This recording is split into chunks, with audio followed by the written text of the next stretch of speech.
The last three settings tabs I'm going to do together because there's not a lot to say about them. So site visibility, is it coming soon? Is it a live website? The point of sale tab allows you to pop in details that will be visible on the invoice. Now, we have already gone and added in details over here on the general, so it would have been nice if that just got pulled over. If you are going to have a return policy for refunds as well, you will obviously have a page on your website. So this is in addition to your privacy policy and cookies policy. But if you just want to pop a statement in as well, because this will be visible on the emails, it's a good idea to do that here. And go to the advanced tab. You don't need to change anything here until you know you've gone and built out something different. So we've already got these pages that were added for us by WooCommerce. If you're going to build out a completely different My Account page, then go and pop in the page name. We don't have a terms and conditions page yet. So this is kind of letting you know that you're going to have to build out a page for that as well.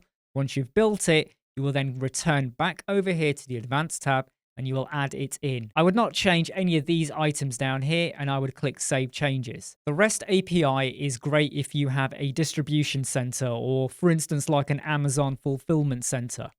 What you will do is you will go in, give a description, you will then generate an API key, and then you will give that back to them.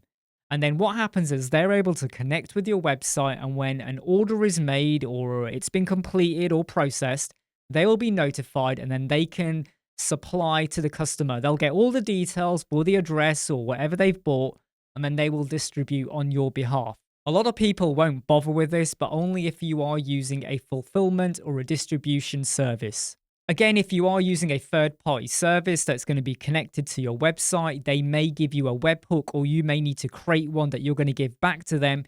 You want to click webhook and go and create it. Or you could click add and add in the necessary details. Now, for anyone that is confused by this, if you are working with a third party, they will be familiar with WooCommerce Store, so they will know exactly what you need to do and how to do it. The rest of these, like Legacy, WooCommerce.com, Blueprint Beta, you don't need to bother with a lot of these unless you are planning to export or import to a new store. So this is very similar to like the Blueprint approach.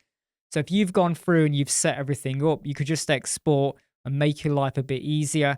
I, however, do say that with WooCommerce, I would prefer to go through every single thing one by one because you don't want to import what you did on another store and overlook something quite important. When it comes to features, WooCommerce are experimenting with new add-ons or things to make the shopping experience better.